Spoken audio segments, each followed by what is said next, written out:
ஓம் ஸ்ரீ மகாபெரியவா சரணம். தெய்வத்தின் குரல் இரண்டாம் பாகம். தலைப்பு வேத மதம். சந்தஸ் வேதத்தின் பாதம். அத்தியாயம் 91. வேதத்தின் பாதம், மந்திரத்தின் மூக்கு. ஒவ்வொரு மந்திரமும் ஒரு தேவதையை குறித்தது.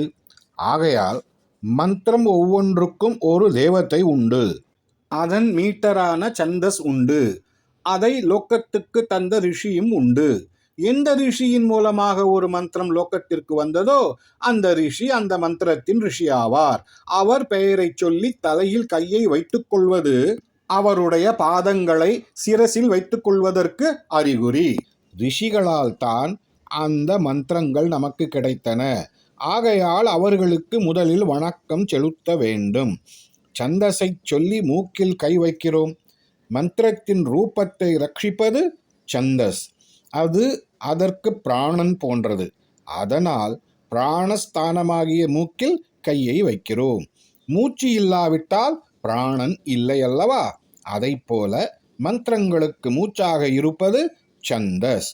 வேதம் என்ற மொத்த ரூபத்துக்கு சிக்ஷை மூக்கு, சந்தஸ் பாதம் என்றால் வேதத்திலுள்ள மந்திரங்கள் என்பதன் ரூபத்துக்கு சந்தசே மூக்கு, அதாவது ஜீவாதாரமான சுவாச அவயவம். அந்த மந்திரத்தின் அதிதேவதையை தியானம் செய்ய வேண்டும். தேவதையின் ஸ்வரூபத்தை ஹிருதயத்தில் தியானம் செய்து மந்திர ஜபம் ஆரம்பிக்க வேண்டும். அதற்காகத்தான் தேவதையை சொல்லி ஹிருதயத்தை தொடுகிறோம். சந்தஸ் மந்திரங்களுக்கு ஆதாரம்.